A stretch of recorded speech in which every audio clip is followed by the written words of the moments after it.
Hello friends, मैं संध्या शर्मा। खुश रहने की कला। खुश रहना भी एक कला होती है। ये आप में से बहुत लोगों को नहीं मालूम होगा। हम अपनी खुशी के लिए हमेशा दूसरों पर निर्भर रहते हैं। उसने ऐसा कर दिया इसलिए मैं खुश नहीं हूँ, उसने ऐसा कर दिया इसलिए मैं खुश नहीं हूँ। नहीं, खुश रहना अपने भीतर की ही कला है। खुश हमें कोई दूसरा नहीं कर सकता। हम स्वयं ही अपने आप को खुश रख सकते हैं। खुश रहना इंसान की सबसे बड़ी जरूरत है, लेकिन अक्सर लोग इसे बड़ा कठिन समझ लेते हैं। खुशी को वे दूसरों की खुशी में वो दूसरों की वजह तलाशने लग जाते हैं कि दूसरे हमसे अच्छा बोलेंगे तो हम खुश होंगे, दूसरे हमसे अच्छी बात करेंगे तो हम खुश होंगे, दूसरे हमारा कहना मानेंगे तो हम खुश होंगे, दूसरे हमारी उम्मीदों पे खरे उतरेंगे तो हम खुश होंगे। नहीं, खुश ऐसे नहीं हुआ जाता। सच तो यह है कि खुशी बाहर से कहीं नहीं आती। खुशी अपने ही भीतर, मन के भीतर होती है। खुशी बड़ा प्यारा शब्द है। रोज जब हम सुबह उठते हैं और रात को सोने जाते हैं, उससे पहले हम आभार प्रकट करें, ईश्वर को धन्यवाद दें, शुक्रिया कहें कि प्रकृति ने हमें अच्छा स्वस्थ शरीर दिया है, अच्छा घर दिया है, अच्छे लोग दिए हैं, अच्छा परिवार दिया है, अच्छा भोजन दिया है, अच्छा वस्त्र दिया है। तो शुक्रिया कहने से हमारे भीतर एक नई खुशी जन्म लेती है। अपनी जिंदगी को दूसरों से नहीं तोलें। दूसरा खुश है और आज मैं खुश नहीं हूं, उसका कोई कारण होगा। हमारा भी दिन आता है, हम भी कभी कभी बहुत खुश होते हैं और हम प्रतिदिन खुश रह सकते हैं। दूसरों से क्यों तुलना करें? क्या पता उसके भीतर क्या दुख छिपा हो, क्या पता वो खुश रहने का नाटक कर रहा हो। इसलिए दूसरों से अपने आप को मत तोलें।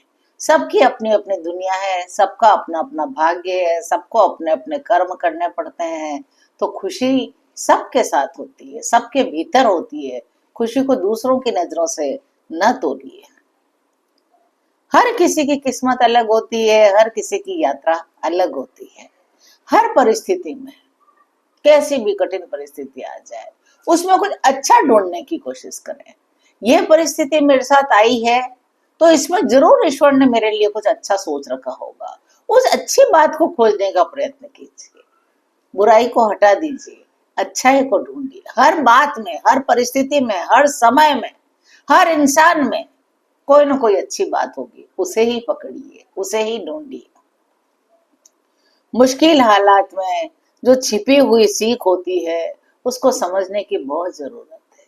मुश्किल हालात को बोझ नहीं समझे, क्योंकि हर मुश्किल हालात में भी एक अवसर होता है। कहते हैं ना, ईश्वर जब एक रास्ता बंद कर देता है तो 10 खिड़कियां खोल देता है।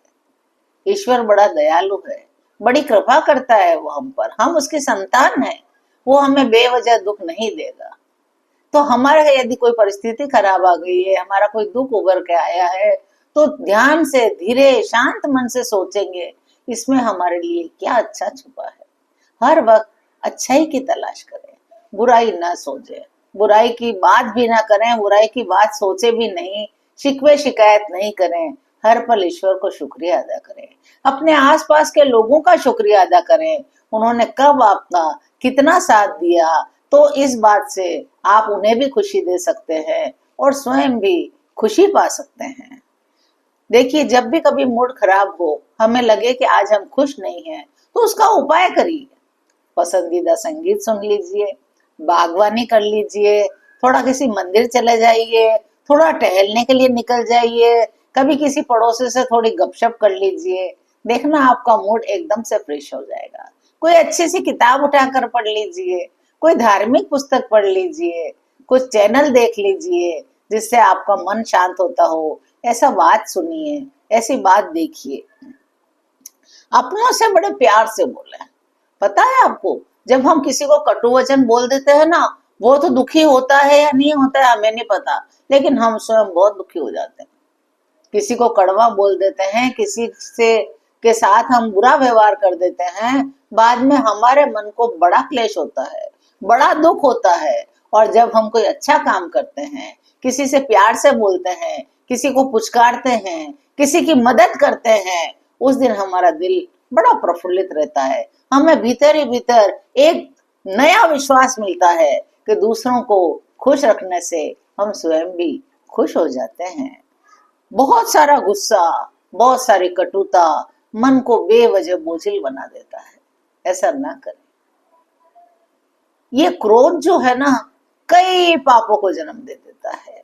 तो क्रोध को जहां तक हो सके टालने की कोशिश करिए। क्रोध को जाने दीजिए। क्रोध करके क्या मिलेगा? दूसरा भी दुखी होगा और खुद भी दुखी होंगे। तो ये क्रोध एक बहुत बुरी चीज है। क्रोध को जाने दीजिए। मन में वो कटुताएं भरी रहेंगी और हम हर दिन हर क्षण दुखी होते रहेंगे। तो ऐसा क्यों करें? सबको माफ कर दें, सबसे माफी मांग ले। यदि कभी कोई गलती हो भी जाती है तो माफी मांगने में भी कोई हिचकिचाहट नहीं होनी चाहिए, क्योंकि ये हमारी अपनी खुशी के लिए है। हमें खुश रहना है, इसलिए हमें जिंदगी में कई बार समझौते करने पड़ते हैं, कई बार स्वयं को बदलना पड़ता है। परिस्थितियों के अनुसार, लोगों के अनुसार, विषयों के अनुसार हमें बदल जाना भी पड़ता है। प्रतिदिन हल्का फुल्का व्यायाम करें जितना हो सके।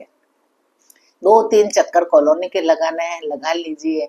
वहां कहीं आप आसपास कहीं अच्छी जगह ना हो तो अपनी छत पर भी टहल लीजिए। टहलने से, मनपसंद संगीत सुनने से मन एकदम प्रसन्न हो जाता है, हल्का हो जाता है। छोटी छोटी बातों में खुशियां ढूंढे। सबसे पहले तो खुद से प्यार करें। देखिए, जिसके हाथ में जो चीज होगी आप मांगोगे तो वही देगा। यदि आपके हाथ में कंकर है और किसी ने हाथ फैलाया तो आप उसको क्या देंगे, क्योंकि आपके हाथ में कंकर है। यदि आप स्वयं खुश हैं और कोई आपसे कुछ मांगता है तो आपके पास इतनी खुशी है आप उसको भी खुशी देंगे। तो जो हमारे पास होता है वही हम लोगों को देते हैं। तो यदि हमारे पास खुशी होगी तो हम खुशियों को बांटेंगे, और यदि क्रोध होगा, नफरत होगी, गुस्सा होगा तो हमारे चेहरे पे वो झलक जाएगा और दूसरों को हम वही देंगे। दूरियां बढ़ जाती हैं। ये दूरियां जब बढ़ जाती है तो मन और ज्यादा दुखी हो जाता है। तो हम खुद से प्यार करें, खुद का ख्याल रखें। प्यार, अपनापन, विनम्रता, ये सब हम यदि अपना लें तो हम खुश हो जाएंगे और दूसरों को भी खुशी देंगे, जिससे हमारे संपर्क में आने वाले लोग भी खुश हो जाते हैं। यदि हम खुश रहते हैं तो हमारे संपर्क में आने वाले लोग भी खुश हो जाते हैं। आप ध्यान रखिए और भी देखिएगा, जो खुश मिजाज लोग होते हैं उनके पास 4 लोग आकर के बैठते हैं, क्योंकि उन सबको वो बड़ा अच्छा लगता है। लेकिन यदि कोई व्यक्ति गुस्से में रहता है, अहंकार में रहता है, क्रोध में रहता है और अपनी चिड़चिड़ाहट में रहता है, उस व्यक्ति के पास कोई बैठना भी पसंद नहीं करेगा। लोग यही सोचेंगे उसके पास जाके बैठो तो वो बस ऐसी ही बातें करेगा, उसका तो मूड खराब होता है, अपना भी हो जाता है। इसलिए बड़ा ध्यान रखिए, यदि आप खुश हैं तो आपका परिवार खुश है, परिवार खुश है, मोहल्ला खुश है, मोहल्ला खुश है, समाज खुश है, समाज खुश रहेगा तो हमारा देश भी तरक्की करेगा।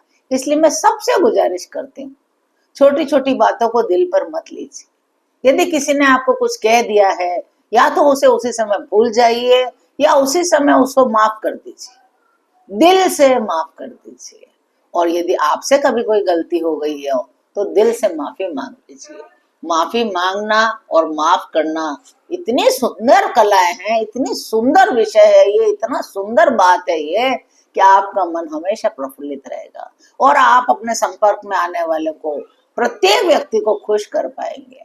हाँ, कभी कभी ऐसा होता है कि कभी कभी बहुत बड़ा झटका लग जाता है, उस समय हम खुश नहीं रह पाते हैं।